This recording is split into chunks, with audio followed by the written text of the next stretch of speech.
Good day, students. So the next topic is team dynamics. So let's talk about um, teams in the workplace. Okay, so start with let's try to define what is group. So group composed of four criteria that needs to be met. The first is the members of the group must see themselves as a unit. Okay. Second, the group must provide rewards to its members and see anything that happens to one member of the group affects the entire group or the affects the every member of the group. Then D, the members of the group must share a common goals. So these are the terms uh, or the four criteria uh, that in that covers what is group all about. So dapat may unit, members, affects every other member, tapos meron silang common goal. Okay. So there are factors that affects group performance. So ano-ano ba yung mga factors na pwedeng maka-influence or affect sa group performance? So first is the group homogeneity. This is the extent to which members are similar. So, gaano ka-similar yung bawat membro ng isang grupo. An homogeneous group contains members who are similar in some or most ways, while yung heterogeneous group contains members who are more different than alike. So, may homogeneous group, meron ding heterogeneous group. Yung homogeneous group results in higher member satisfaction and higher levels of communication as well as interaction and low turnover. Okay? Kapag slight heterogeneous, yung slight lang yung pagkakaiba-iba ng members sa group, the group performs somewhat better than homogeneous, no? And heterogeneous, yung as in fully heterogeneous group. And a group members who are most different in terms of race, sex, and age may have lowest satisfaction and are likelier to leave the organization. So, matandaan nyo dyan na in terms of, let's say, difference sila in terms of race, sex, and age, no, may have a lowest satisfaction kapag magkakaiba sila dito. Unlike, no, and unlike kapag mas similar sila in terms of race, sex, and saka age. And hindi lang yun, kapag magkakaiba sila in terms of this, they tend to leave or nagre-resign sila from their organization.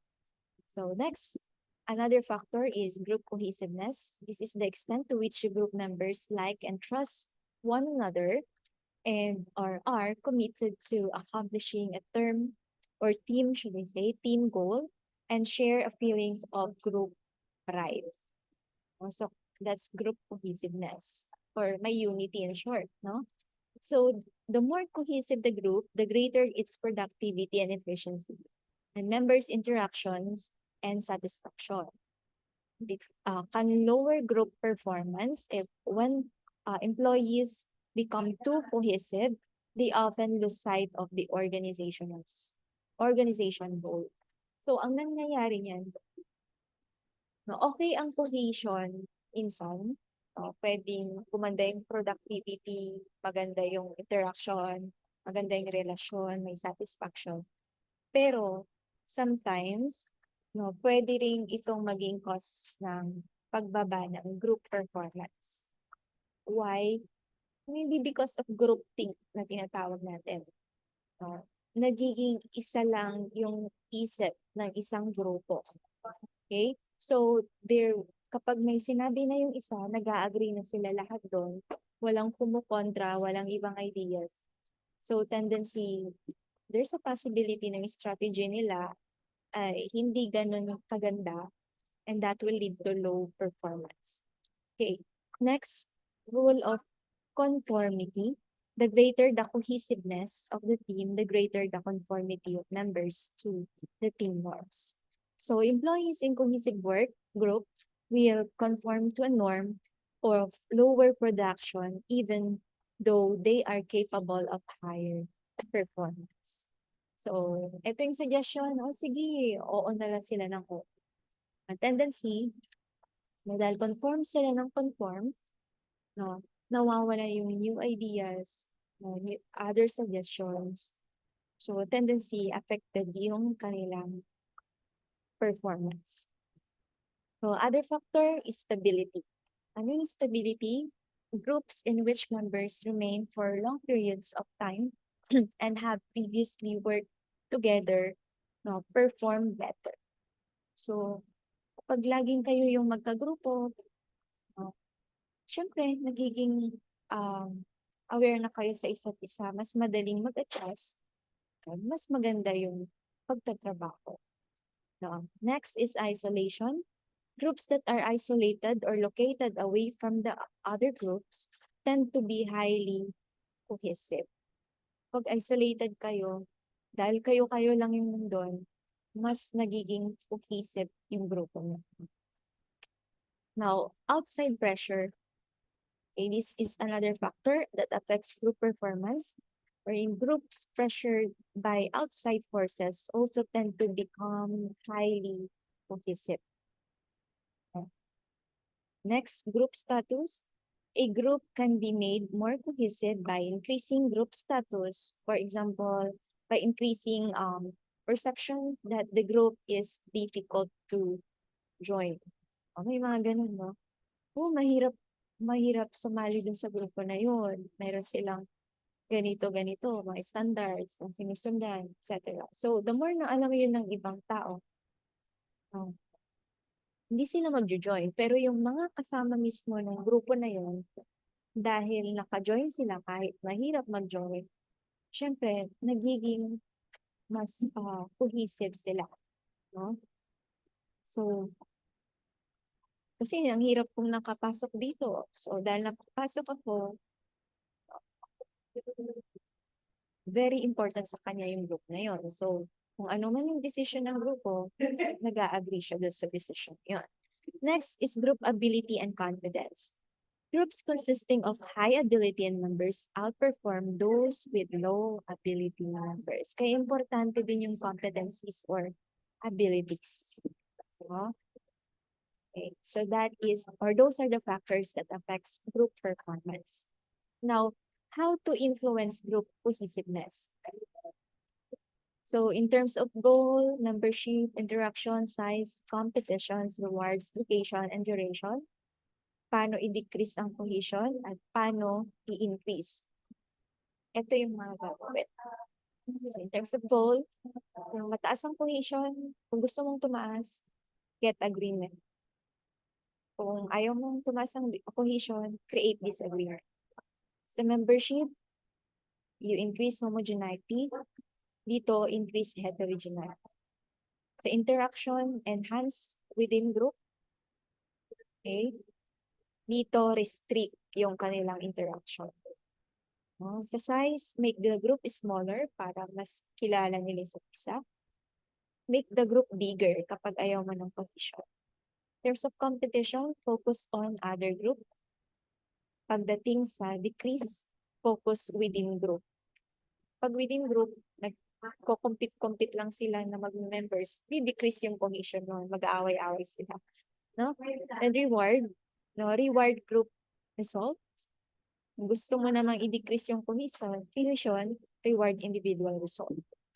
Sa location, you isolate them from others to increase cohesion. Now, you open up to other group pag gusto mo i-decrease. For the duration, you keep group together. Kung gusto mo namang i-decrease, you disband. So, those are the how to influence group cohesion. Now, let's move on to this. Meron tayong tinatawag na informal groups. These are groups that exist primarily for the benefits of the members without being officially designated by the organization.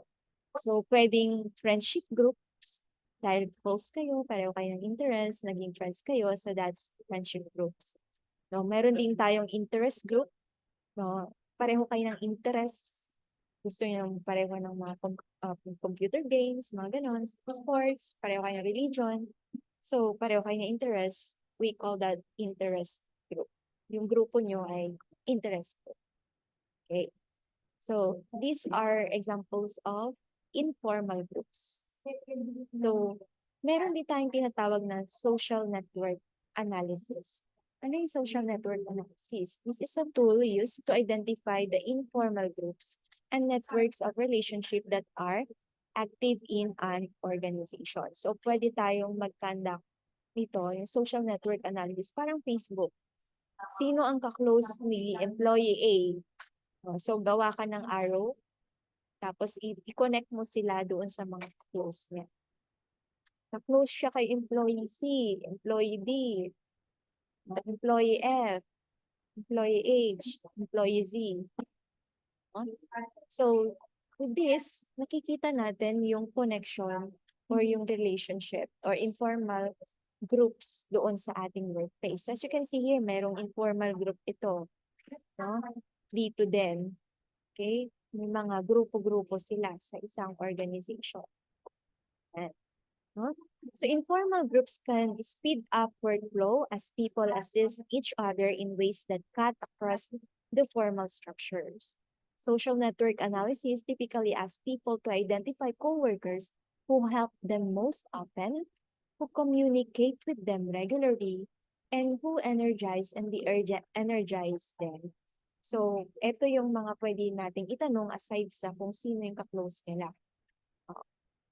So, next, formal groups. Groups that are officially and designated to serve a specific organization or organizational purposes. So, naging ikaw yung leader ng isang grupo kasi yan yung job description mo. Ikaw ay na-appoint dyan based on your application. So that's formal. May mga kasulatan na ikaw ang nag-hold ng position na yon that you belong in that particular department. So some formal groups are permanent and ongoing and appear on organization charts or departments, divisions, or some naman are temporary and short-lived, like you are being created by ad hoc committee, ganun, or task force to accomplish a particular project or task. So, in-appoint kayo to be in that group that is still formal group. Okay? So, we have here under formal group yung cross-functional or parallel teams. It consists of members representing different functional departments or work units, no, designed to beat functional silos problems like no, sa manufacturing, marketing, human resource, and accounting. Kung magkakasama yung halos the same na trabaho. Or they call one, yung kunyari, mayroon kayong trabaho, tapos kailangan nyo ng taga-accounting, taga-manufacturing, taga-HR, no? So, pinagsama-sama yan sa isang grupo to do or to address concern. So, that's cross-functional or parallel teams. Meron din tayong functional silos problem. Under this, no, this one occurs when members of functional units focus only on their internal functions, matters, and minimize their interaction with members dealing with other functions. So, yun yung problem dito. Dahil iba-iba yung focus nila, iba-iba yung competencies, expertise nila. Sometimes, kung ano yung kaya kong i-address, yun lang i-address ko without communicating with the other members na may ibang ginagawa, no, na trabaho. So, that can be a problem for the cross-sectional or cross-functional teams. Meron din tayong under this, the cross-functional teams, meron din tayong problem-solving teams. These are set up to deal with specific problems or opportunities. So, sila yung taga-solve ng problema. Meron ding employee involvement teams, those whose members meet regularly to collectively examine important workplace issues. So, ina-identify naman nila yung mga issues sa workplace. So, under this, we have quality circles. This is a small team of persons who meet periodically to discuss and develop solutions for problems relating to quality and productivity. So, next, aside from cross-functional teams, meron din tayong mga virtual teams. The members convene and work together electronically via computer. They accomplish their tasks. Maybe some tasks are face-to-face, pero kadalasan online kasi virtual teams nga.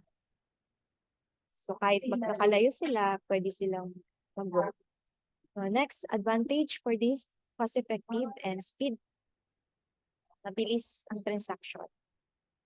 Focus task accomplishment and decision-making by producing emotional considerations and that may surface in face-to-face meetings. Ang disadvantage niya, kulang ng personal contact. So, yung establishment ng relationship, yun yung nagiging problem. Okay? At sometimes, syempre, affects the productivity of that team. Next, self-managing teams. Self-managing teams naman empowered to make the decisions needed to manage themselves on a day-to-day basis. A form of job enrichment. Pag sinabing job enrichment, dadagdag tayo ng responsibilities sa team. Okay? So duties often replace those that were traditionally done by the manager, as members can make decisions about scheduling work, allocating tasks, and etc. So here, there's multitasking or multi-skilling, should I say? No. And multi-skilling is very, very important here. Team members are capable of performing many different jobs. So, ayan. So, as you can see here, from this, di ba, hierarchy yan, naging team na siya. So, may team leader, tapos may mga members at binibigyan ng power yung mga members to do their tasks. Okay? So, supervisors, the team, and they work together and they plan. So, advantage for this, productivity and quality improvements, production flexibility and faster response to technology change, and reduce absenteeism at saka turnover. It also improve work attitudes and quality of work life. Ang disadvantage nito is structural changes in job classifications and management level eliminates the needs for first-line supervisor. So, ang problema niyan, yung mga supervisor na yan, pwedeng matanggal. Kasi ganito na ang gagawin. Managers must learn to deal with teams rather than individual. And supervisors who are displaced by self-managing team may feel threatened. So, let's move on to what are teams. Ano ba yung teams? It's a group of people with complementary skills. Parang sa basketball. Merong point guard, merong taga 3 points, ganun. So, iba-iba sila ng trabaho. No? Hindi sila pare-pareho ng ginagawa. So, kapag nagsama-sama sila, no, natatalo yung kalaban nila.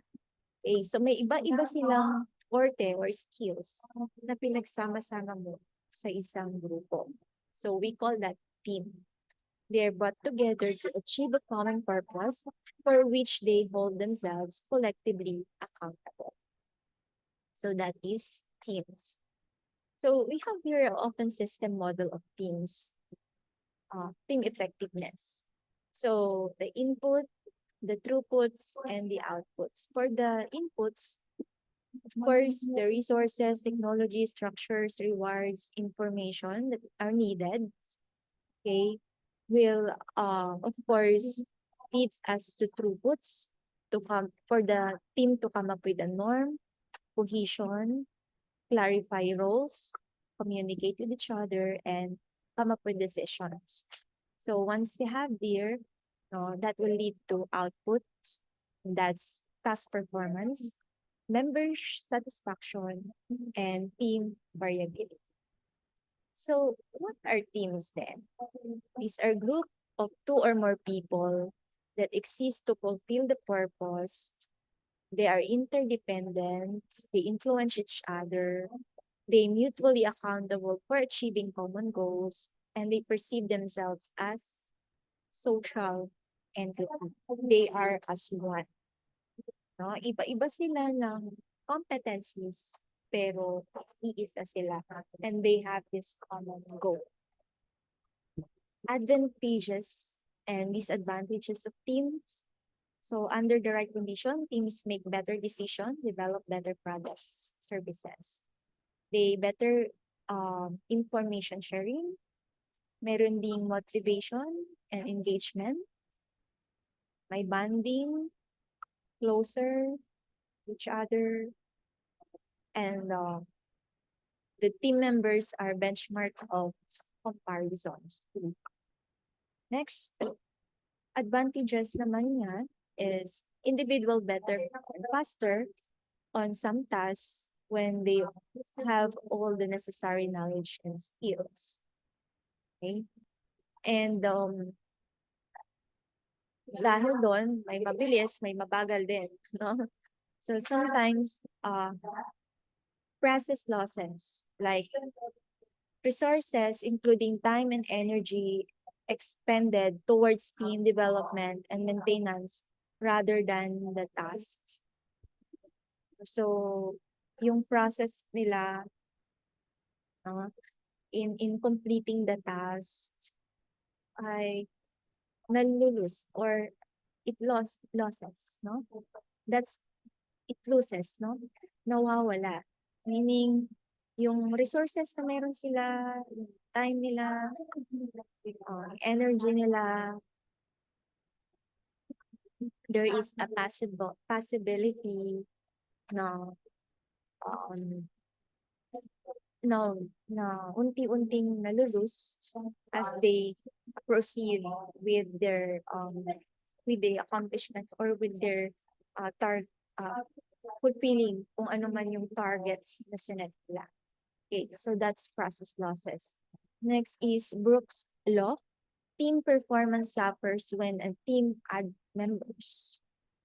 So, intact na yung team tapos nagdagdag ka. So, pwedeng magulo ulit yung dynamics ng grupo dahil nag-add ka ng iba. No?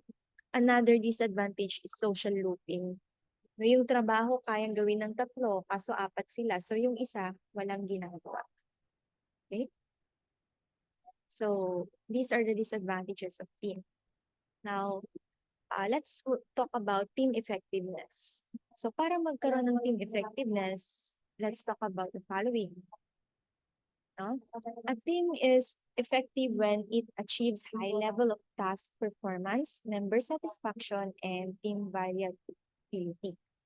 So, dapat members attain performance. May quality, may quantity, may timeliness. Okay? Tapos may satisfaction din.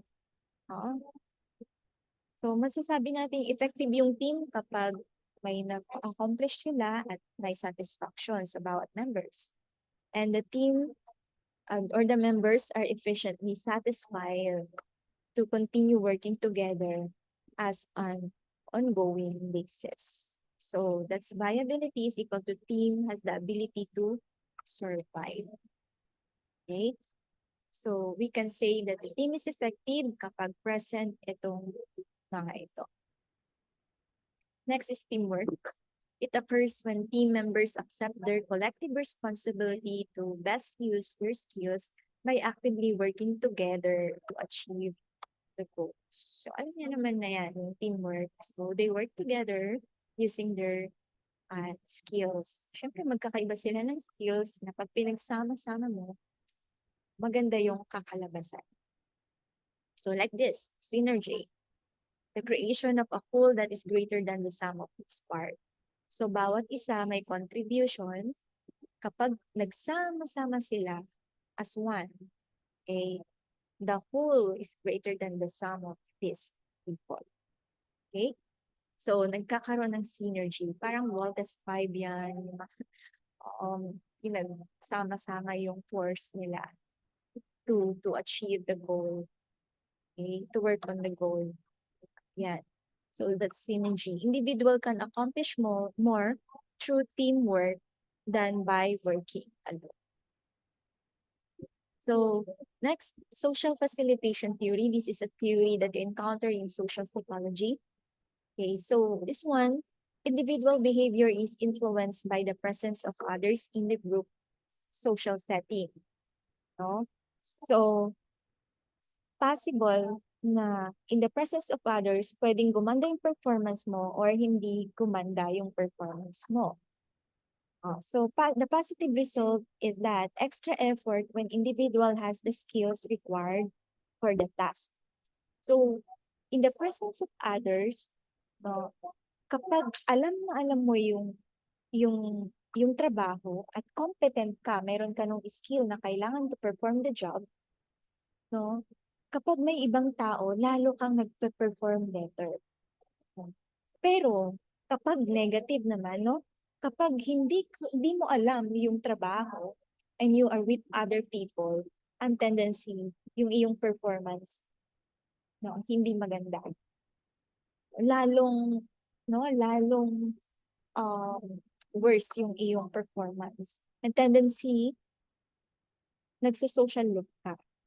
Okay? And minsan, nagwi-withdraw ka na sa grupo, umaalis ka. Okay? So that's social facilitation theory. Now, common team challenges are the following. Social looping. So alam nyo na yan. Personality conflict. Also, magkakaiba kasing tao. Uncertain or competing goals. Iba yung gusto niya na goal, iba rin gusto mo. And poorly defined agendas. Hindi klaro yung inyong patutunguhan or targets. And perceptions that team lacks progress. So, feeling mo, hindi kaya ng team nyo yan. Yung team nyo, walang nagagawa. So, eto yung mga challenges na pwede nating ma-encounter sa isang team. So, you know what is social looping, no? So, the tendency of people to work less hard in a group when they would individually. Si Ringelmann, he pointed out the phenomenon by asking people to pull a rope as hard as they could, first alone and then as part of the team. So nakita niya na kapag mag-isa lang, sobra-sobra yung in-exert mong effort. Pero pag alam mo may kasama ka, konti na lang yung in-exert mong effort. So doon niya nakita, na-observe yung social looping. So individual contributions are less noticed in the group context. Kaya konti na in-effort, no? Kasi hindi napapansin. Some prefer to see others carry the workload. So, kaya naman, nagagawa naman, naabot naman yung target. So, kahit hindi ako masyadong mag-effort. So, yun yung mga reasons why may social looping. So, 3 reasons for social looping. Yung isa, free riding, the desire to benefit from the efforts of others, likely to occur when team members believe their own contribution cannot be identified. Nakikiride lang siya, no? Number 2, the sucker effect. People reduce effort to match the low level of they expect from others. So, number 3 naman is felt dispensability. The team members may feel dispensable when more able team members are available. Kaya nyo na yan. Parang gano'n, no? So, to accomplish the task, may mas kaya na member na mas kaya niyang gawin yung trabaho na yun. So you just let the person do it. Or when you believe that your effort are redundant because they duplicate the contributions of others. Tingin mo kaya naman na nilang gawin, so you just let them. So that's about dispensability. How to minimize social looping? So you make individual performance more visible. So form smaller teams. You have to define the roles and tasks. You specialize the tasks. Specific siya sa skill na meron yung bawat members. No? So may kanya-kanya silang task na kadepende sa skills. Then make performance expectation clear. Measure individual performance. And this one, very important, tie individual rewards with performance contribution to the group. So merong equity dapat sa pagbibigay ng rewards. Okay, so let's talk about team size. Smaller teams are better. Why? They need less time to coordinate roles and resolve differences. They require less time to develop more member involvement, plus higher commitment. So mas maganda pag smaller, no? But team must be large enough to accomplish tasks. Syempre, yung pa hindi naman sila ma-burn out, no? Just make sure na kung equal lang, kung ito yung task, dapat natatansya natin kung ilan dapat yung members. Okay? So team composition, effective team members must be willing and able to work on the teams. And effective team members possess specific 5 competencies. These are cooperating, coordinating, communicating, comforting, and conflict resolving. So dapat yung mga members sa isang team, meron sila lahat niyan, characteristics or competencies na mga yan. Okay? So let's take a look at Shell. Shell looks for team players. Shell holds the 5-day Gurami Business Challenge in Europe, North America, and Asia to observe how well university students work in teams. So one of the greatest challenges is for students from different cultures and education specialization to work together. Pero possible pa rin that they can work together. Okay. So kahit magkakaiba sila ng culture, educational background. So team composition. So first, diversity. Siyempre magkakaiba ang tao. So, in terms of knowledge, skills, perception, the perspectives, values, etc., personality. So, different tayo, magkakaiba. We differ from each other. So, advantage for this is better and creative to solve complex problem. So, kapag diverse yung member ng teams, mas madami ideas. The broader knowledge, better representation of team constituents. Disadvantage, take longer, of course, to become highly performing team kasi kailangan getting to know muna, no? More susceptible to fault lines, conflicts. Pwede rin magkaroon ng conflicts. Okay? Kasi magkakaiba tayo. Now, let's move on to Bruce Tuckman's stages of team development. So, according to Tuckman, meron daw stages na pinagdadaanan sa pag-form ng isang grupo. So, that's the forming, storming, norming, performing, and adjoining. So, forming, ito yung, of course, pinaka-start, we have to form. Then, as part of forming, they get to know each other. And then later on, they will address a concern. So, magkakaroon ng brainstorming. So, dito nangyayari yung conflict. Kaya normal sa isang grupo na may conflict. Even best friends, may time na nagkakaroon sila ng conflict. Maybe because of conflicting when it comes to values, personality, thoughts, beliefs, etc.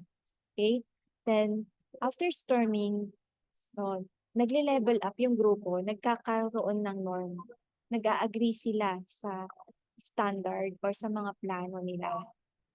And after norming, that will lead to performing. They will perform whatever they decided to perform. After performing, some groups adjourn, they end. But to some, no, nag-start ulit sila sa performing, forming, should I say, storming, norming, performing. Okay? So, as you can see, may mga arrow dito. Pwede kasing may norm na, nag-perform sila kaso may hindi magandang strategy, papalitan nila, gagawa ulit sila ng panibago. No? So, pwedeng mangyari yon. Pwede rin from performing, babalik sila sa storming. Okay? From norming, pwede rin bumalik sa storming. From storming, pwede rin silang bumalik sa performing. So, existing teams might regress back to an earlier stage of development until ma-achieve nila yung kanilang goal. So, in the forming stage, this is what happened. This is the testing, the orientation of each members. They evaluate the benefits, the costs of continued membership. So people tend to be polite. So getting to know ito eh. They defer to authority and try to find out what is expected of them and how they will fit into the team. Getting to know each other. Member challenges here, discover expectation, evaluate the value of members, defer to existing authority, and test boundaries of individual. So for the storming, of course, dito na yung brainstorming na parts. So nagiging emotional mga tao dito, may tension dito. Dito nangyayari yung conflict. Members become proactive, no? They compete. So ang challenge dito, yung hostility and infighting, compete for the roles, influence goals and means, formation and collisions and cliques. So maaring may magkampi-kampi dyan. Group within a team. Di ba may mga ganon?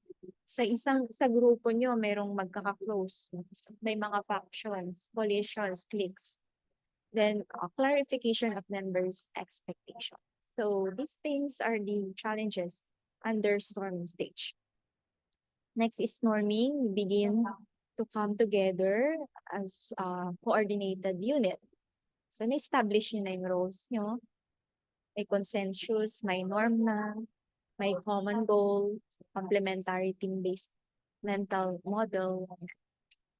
So, the members' challenges here is holding team together.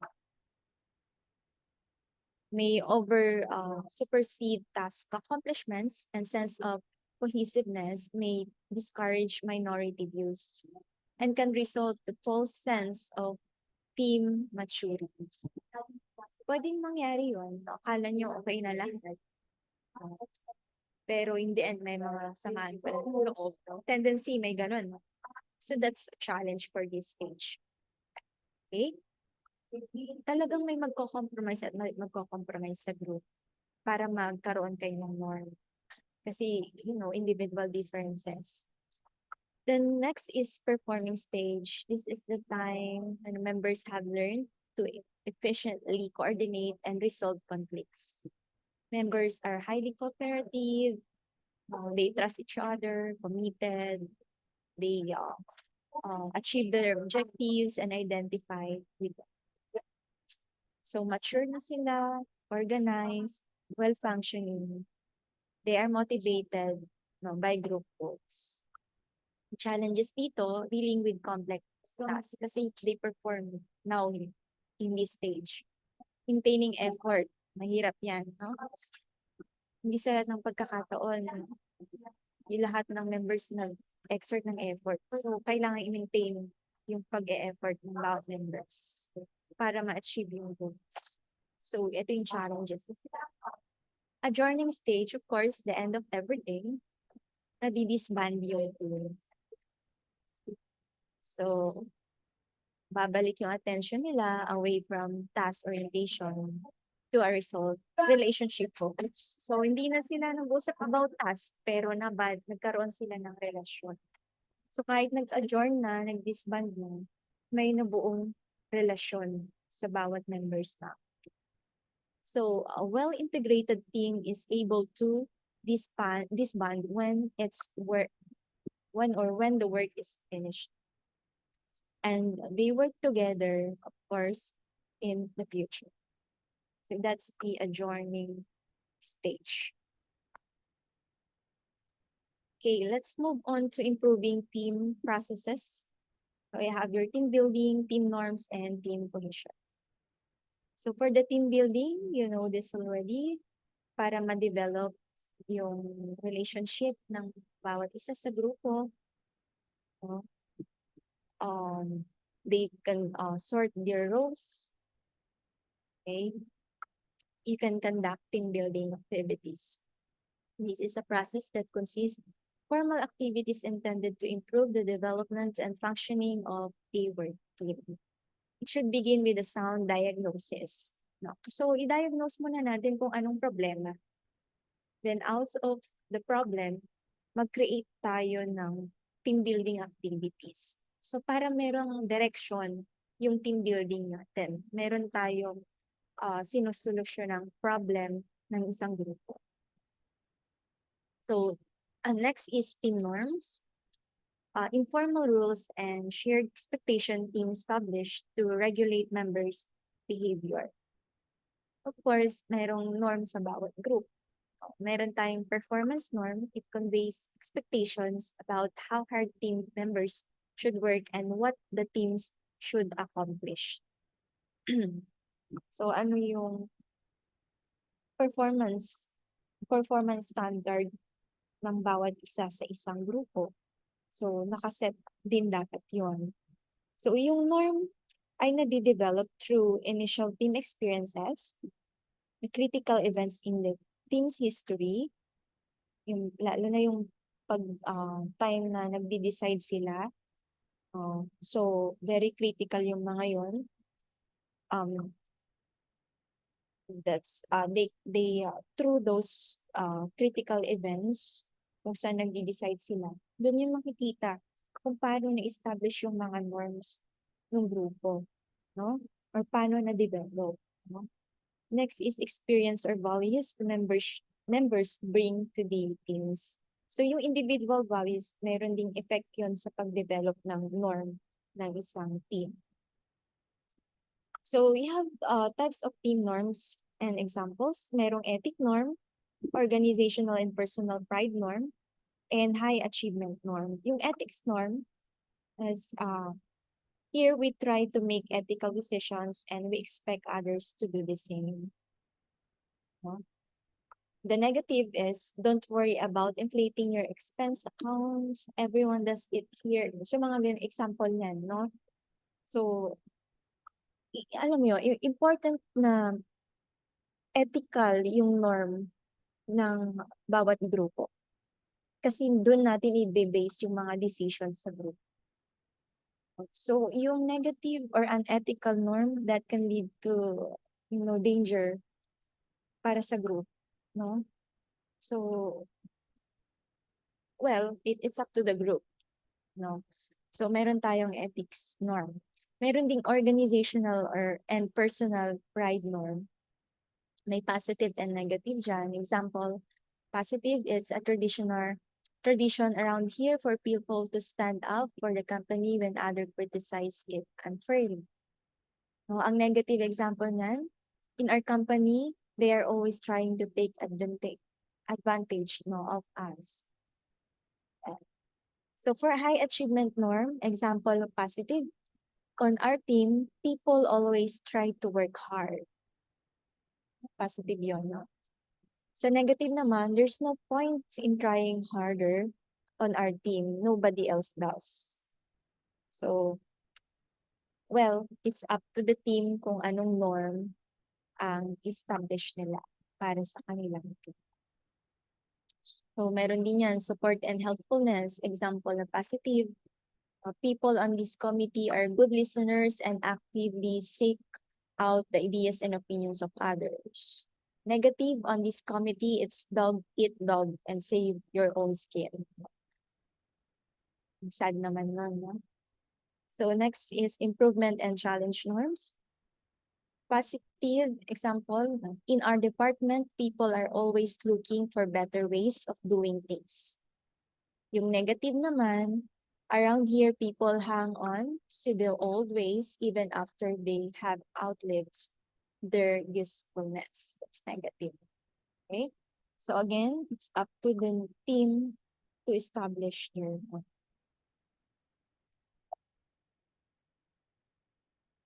Okay. Preventing or changing dysfunctional team norms. So una, you have to state the desired norms when forming teams. Importante ito. Then second, select members with preferred values. Importante na in terms of values, medyo similar yung ipo-form mo team, no? Third, discuss counterproductive norms. Okay. And reward behaviors representing desired norms. And lastly, disband teams with dysfunctional norm. Kung ikaw yung leader na nagpo-form ng groups, i-observe mo at gawin mo itong mga ito. Okay? Now, how to improve team decision. Okay. So, you have your group team, constructive conflict, brainstorming, nominal group technique, and directory technique. So, in decision making, ito yung process of choosing among alternative courses of action. So, may mga iba't ibang choices. You have to choose A, B, or C. So, that's decision making. So, in team decisions, there are in team decisions, we have to make constraints. So, ano itong mga to? Yung mga constraints na to? Time constraints, evaluation, apprehension, peer pressure to conform, and this team. Time constraints, of course, sa pagdidesisyon, sometimes may mga desisyon na kailangan agad-agad yung kailangan yung desisyon. Meron din yung, okay lang kahit next month ka pa mag-decide. But sometimes, because of time constraints, pwedeng maapektuhan yung pagdi-decide mo. So, the more na konti lang or limited lang ibibigay na time sa'yo sa pagdi-decide, the more na mas mahirap mag-decide. And at the same time, there is a possibility na mag-lead yun sa negative outcome. Okay? Kasi baka hindi mo na ma-assess yung pros and cons ng consequences or yes, possible consequences of your action or decision. Okay, next is evaluation, apprehension, belief that others are silently evaluating you. So, nahirapan kang mag-decide kasi feeling mo ini-evaluate ka ng ibang tao. Pwede ring peer pressure to conform, suppressing opinions that oppose team norm. So, ang hirap mag-decide kung yung gusto mo kabaliktaran sa gusto ng team.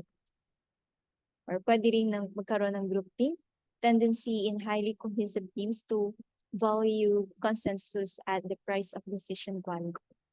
So, dahil nag-agree sila sa idea ng isa, kahit ayaw mo yon, nag-a-agree ka na lang. So, nagkakaroon ng group think. You think as one. Because this is the concept of losing favor and consider more specific feature. Ano yung group think? Let's define. This is the tendency of cohesive group member to lose critical evaluative capabilities. It occurs because team members seek conformity and become unwilling to criticize each other's ideas and suggestions. So, ayaw mo i-criticize kasi baka mapahiya siya, magkaroon kayo ng conflict. So, you just agree. So, nagkakaroon tuloy ng group think. So desires to hold the team together, feel good, and avoid unpleasant disagreements, bring about an emphasis on agreement and an under emphasis on critical discussion. These often result to poor decision. So what team leader can do to avoid groupthink? So assign a role of critical evaluator to each team member. Avoid leader, a leader should avoid seemingly partial to one course of action. Yung may nagsuggest, yun na agad yung decision, no? So avoid nyo yun. Maghanap ka pa ng ibang options, no? Create subgroups that each work on the same problem. Have team members discuss issues with outsiders and then report back. Invite outside experts to observe and react to the team processes. Assign someone as devil advocate, pwede rin yan, to each meeting. Yung taga-kontra lang ang gagawin niya, no? And hold second chance meetings after consensus is apparently achieved. Kaya nag-meeting kayo, nag-decide na agad. So, pwede ka pang mag-set ng another meeting para i-validate kung yun talaga yung magiging decision. Okay, next. The general guidelines for team decisions. So, ang guidelines natin dito, team norms should encourage critical thinking. No? Sufficient team diversity should be present. So, mas maganda yung may pagkakaiba-iba din, no? Pero sufficient lang, enough lang. Hindi yung sobra-sobrang difference. No? Ensure neither leader nor any members dominates. Okay? Maintain optimal team size. Huwag masyadong madami, huwag masyadong konti. And introduce effective team structure. So, next, constructive conflict. Ano ba yung constructive conflict? This is a type of conflict that occurs when people focus their discussion on the issue while maintaining respect for people having other points of view. So example dito yung NASA, no? Ito, may meeting sila. There's a constructive conflict room during investigations on the ill-fated space shuttle Columbia in 2003. So mayroon silang meeting dyan. Of course, may conflict dyan, pero alam nyo yun, they maintain respect sa mga kasama nila. Problem with this, it easily slides into personal attack. Kapag hindi masyadong na-control, there is a tendency na nauuwi siya sa personal land. No? That's constructive conflict. Okay, brainstorming. This is a freewheeling face-to-face meeting where team members aren't allowed to criticize but are encouraged to speak freely, generate as many ideas as possible, and build on ideas of others. So meron tayong mga rules sa brainstorming. First, you speak freely. You describe even the craziest ideas that you have. Then, of course, number 2 rule, do not criticize others. No? Yung lalo na yung ideas nila. Number 3, provide as many ideas as possible. Siyempre, the more ideas na ma-present, mas madaming option. Mas maganda, no? And number 4, build on others' ideas. Okay? So those are the rules of brainstorming. Okay. Next is nominal group technique. This is a variation of brainstorming that involves structure rules of generating and prioritizing ideas. So this is ideal to use when the team is so large, masyadong malaki, no? That open discussion and brainstorming are awkward to manage. So here, ito yung stages niya. First, participants silently and independently document their ideas. So sinusulat, pwedeng isulat yan. Number 2, participants collectively describe these ideas to other team members without critic. Then third, silently and independently evaluate the ideas presented. So that's the nominal group technique. Meron din tayo dito in Delphi or Delphi, sabi nila, technique for situations when group members are unable to meet face-to-face. This approach involves generating decision-making alternatives through a series of survey questionnaires. So ito gumagamit ito ng let's say hindi kayo makapag-meet face-to-face, no? At kailangan mo nang mag-generate ng or mag-come up ng decision. So pwede kang gumamit ito. No? This is an alternative through a series of survey questions. Ano yung procedure dito? So first, may questionnaires at dinidistribute to online or hard copy to the panel of decision makers who submit initial responses to a decision coordinator. Ito kapag sobrang dami ng tao na involved. No? Number 2, coordinator summarizes the solutions and send the summary back to the panel members. No? Yung nandito. Okay? Along with a follow-up questionnaire. And then third, panel members again send their responses and the process is repeated until magkaroon ng agreement or consensus. No? Para magkaroon sila or come up with clear decision para dun sa para ma-address yung kanilang concern or problem. Okay. So next, so in the process of communication, lalo na sa workplace, meron tayong tinatawag na mediation. No, in mediation, a neutral third party tries to engage the parties in a negotiated solution through persuasion and rational argument. So may parties na involved, no, magmi-mediate kasi na. So merong mediator. So mediator has high control over the intervention process but are not there to make decisions. So si mediator, no, magmi-mediate lang siya pero hindi siya yung magde-decide. Okay? The main purpose is to manage the process and context of interaction between the disputing parties. Kaya may nag-aaway, magmi-mediate ka lang. Tignan mo yung side ng isa, no? Titingnan mo yung side ng isa, no? Para hindi sila mag-away, nandun ka sa gitna, magmi-mediate ka doon. Ipa-process mo sila. But, at the end of the day, hindi ka magdi-decide kung sino nanalo sa kanila, sinong tama sa kanila. No? So, mediator ka lang. So, parties make final decision here. Both sides, they make decisions about how to resolve their differences. Hindi yung mediator ang magdi-decide. Thus, the mediator have little or no control over the conflict resolution decision. Okay, kabaliktaran naman yun ng arbitration. In arbitration, neutral third party acts as a judge with the power to issue decision binding for all parties. So arbitrator have high control over the final decision but low control over the process.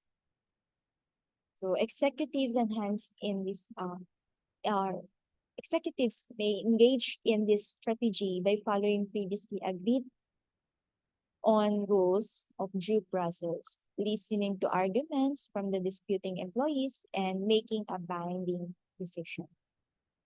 So sa arbitration, ina-apply ito as the final stage in grievance by unionized employees in many countries. But it's also becoming more common in non-union conflict. So, kung i-observe natin yung mga teams, minsan, pati mga different groups, minsan na departments, may mga conflict sa mga yan, no? Sa mga members ng grupo, sa members ng teams, sa members ng departments, may mga conflict. And sometimes, ang hirap isettle ng conflict. So, pwedeng magkaroon ng mediation, no? Tutulungan na lang sila, mag-mediate ka sa gitna, no, para makapag-decide sila kung anong solusyon dun sa conflict nila. Okay? Or pwede ring arbitration, no? Merong third party at siya yung magja-judge kung sino yung panalo or sino yung mas tama doon sa dalawang party, no?